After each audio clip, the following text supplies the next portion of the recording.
Welcome dear students. I am Dr. Divakar K. Mesta, Assistant Professor from Carmel College of Arts, Science and Commerce for Women, NUVM, Goa.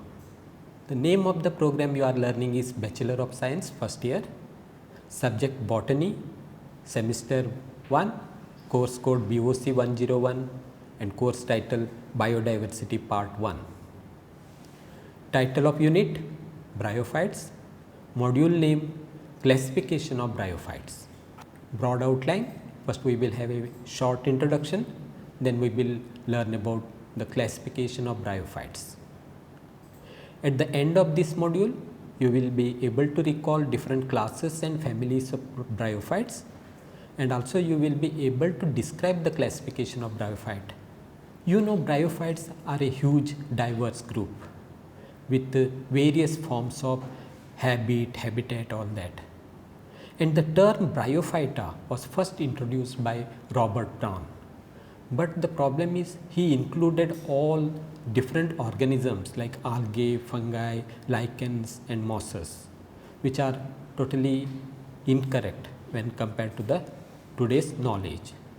Later Schimper in 1879 gave Bryophyta the rank of division, and later botanists they classified Bryophytes into two classes, Hepatica and Musae. Again, this Hepatica was further divided into three orders, Marchantiales, Jungermanniales and Anthocerotales. All this happened in the 19th century. In the 20th century or in the beginning of 20th century, the trend of classification was slightly changed, and the hornworts were kept in a separate class called Anthocerotae. Smith was also of the same opinion. He also felt that the hornworts should be separated from other groups. And in 1938, he divided division Bryophyta into three classes. Class 1 Hepatica, class 2 Anthocerotae and class 3 Musae. And they are also called liverworts, hornworts and mosses respectively. Now we will try to understand in brief about each of these classes. First we will see class 1 Hepatica. This group includes all the liverworts. The name itself indicates that they are dorsiventral flat thallus and more or less liver like they are in appearance, and they are called thalloid because you will not be able to differentiate them into root, stem and leaves. They all have unicellular rhizoids, and the sporophyte is short lived and it will have a very simple structure. This class Hepatica was divided into four orders. Order 1 Spirocarpales, and these spirocarpales are characterized by globose or flask shaped envelope around each of the sex organs, and they are also called sometimes calyptra like structures, okay, or involucre also sometimes it is called. And it was divided into two families, Spirocarpaceae and family Rheolaceae. And best example for Spirocarpaceae is Spirocarpus. Here we can see the habit of Spirocarpus in the left, and the right one is the fruiting body of or the capsule of Spirocarpus. Similar structure will be seen even in Rheola. Second order is Marchantiales. It is a little bit bigger group and it includes 5 families. First family is Rhixiaceae. Rhixiaceae is one of the most interesting group or most commonly studied group, which includes Rhixia. You can see the thallus organization or the characteristic of the thallus or the gametophyte you can see in these images. First one will be little bit distant image with a little bit more plants you can, and in the second slightly close up image can be seen. Second family is Corcyniaceae and third one is Targioneaceae. So both family one members have been shown here. First one is Corcynia. Again you can see it is a thalloid or dorsiventrally flat gametophyte. Same way you can see Targionia, that one also is more or less dorsiventrally, but a compact patch of these plants can be seen here. Fourth family is Monocleaceae. Monocleaceae, again they are also a thalloid form which can form a kind of dense mat like structure wherever there is suitable substratum will be there. And the second image is a close up where you can see some of the reproductive structure, especially archegonia, which are produced more in the terminal position. So, this Monocleaceae is characterized by that property, that is the reproductive structure, especially the spore archegonia will be produced more towards the terminal position in the thallus. Last family under this class is Markensiaceae. Markensiaceae includes the most popular plant Markensia also. So, here are some of these image, and the first image you can see small nest like structure on the thallus. They are called gamma cups, which will produce gammae, which are the vegetative reproductive structures, special vegetative reproductive structures. Then the second image is the female gametophore, which will produce archegonia, and the third one is the male gametophore, which will produce antheridia. These are little bit specialized structure you will find in this Markensia. Third order is Jungermanniales. This is again another interesting group which may be a intermediate group between thalloid form and foliose form. It includes two suborders, suborder Medgerinae and suborder Jungermanniae. Medgerinae includes single family Possombroniaceae, and example for that is Possomronia. You can see the image down, and the dark spot is the capsule which is turning black, and down foliose thallus plant body can be seen. Then suborder to Jungermanniae. Jungermanniae includes family Porellaceae, and best example for this is Porella.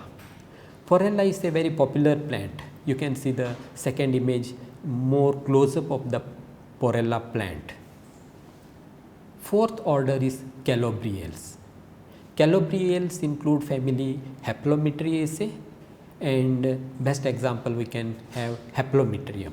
This is the image of Haplometrium showing its gametophytic thallus structure. Now come to second class, that is Anthocerotae. Some of the major characteristics of this family, some of the major characteristics of this class is they are commonly called hornworts because they will produce a horn like structure, that is the spore producing structure will be always a horn like structure. The cells are with large chloroplast, and each chloroplast will have a single pyrenoid. You might be knowing that the presence of pyrenoid is a very interesting character. It is most common in algae, but here in Bryophyte this is the only member, especially that is Anthoceros, which will have larger chloroplast with single pyrenoid in each chloroplast. And pyrenoids are well known for carbon concentrating mechanism, that is they will help in accumulating carbon dioxide for photosynthesis, and it is a very rare case in Bryophytes. All the members of this group will have smooth walled rhizoids, and it includes the only order Anthocerotales and single family Anthocerotaceae.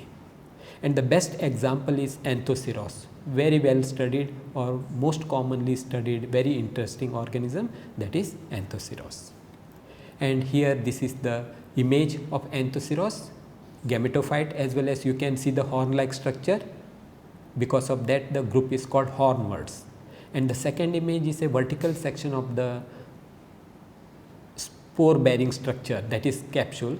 Very interesting thing is you can see at the base there is labeled D is a meristematic tissue which will help in continuous division of the cells, and a continuous indefinite growth of the capsule will take place with the help of this meristematic tissue. The last class is Musae, commonly called mosses. These are all filamentous or simple thallose protonema producing gametophores. So here in this group the protonema will be a simple thallus type, or sometimes it may be a filamentous structure, branched, and from this branched filament the gametophore will be produced. Gametophore can be differentiated into stem and leaves. Rhizoids are multicellular and typically with a oblique septa, that is, these multicellular rhizoids you will find only in these mosses, and they are characterized by a oblique wall. The wall is never transverse, and the group is divided into 3 subclasses: subclass Sphagnobrya, subclass Andreobrya, and subclass Eubria. Eubria are the true mosses. Subclass Sphagnobrya, it includes order Sphagnales, most popular members of Bryophytes, and economically very important group that include Sphagnum. So, this Sphagnum belongs to family Sphagnaceae, and you can see 2 images are shown here. One is the typical habit and the second one is little bit close up with the fruiting body. Subclass Andreobrya, these are also more or less similar group, and it has one order Andreales, family Andreaceae and Andrea. You can see typical capsule in the second image, which is a little bit close up, and the first one will be showing the habitat. Third class is Eubria. Eubria is the most common group which we see these plants, that is mosses, especially in the rainy season. Almost everywhere you may find these. So, it is a huge group, and they have divided into 7 to 14 orders, and you can just imagine they have 80 families. That itself indicates it is a very huge and diverse group among the Bryophytes. The most common or most popular families under these true mosses we can list here is Funariaceae and Polytrichaceae. Funaria and Polytrichum, they are the most common Bryophyte member which we can see all along our west coast.